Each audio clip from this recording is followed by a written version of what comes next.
This protocol provides a high throughput and reliable method for NHEJ analysis that can determine the prevalence and relative quantity of indel mutations in gene-edited mosquito populations.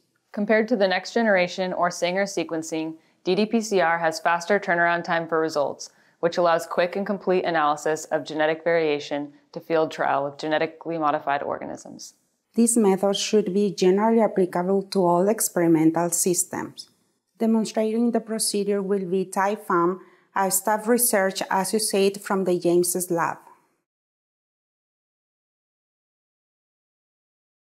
To begin with, prepare 25 microliters of the Digital-Droplet PCR or ddPCR sample mix by adding ddPCR supermix, forward and reverse primers, hex or Pham probes, DNA, and water in the proportions described in the text. Then, thoroughly mix the reaction by vortexing. Using a 50 microliter multi-channel pipette, load 20 microliters of the ddPCR sample mix into the middle row of the cartridge.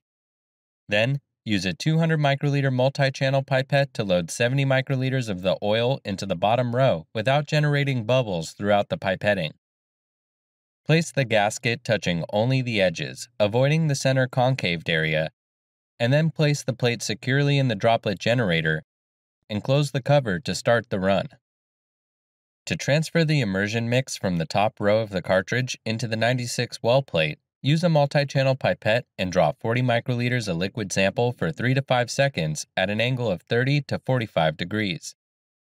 Then, expel the mixture into the well slowly for over 3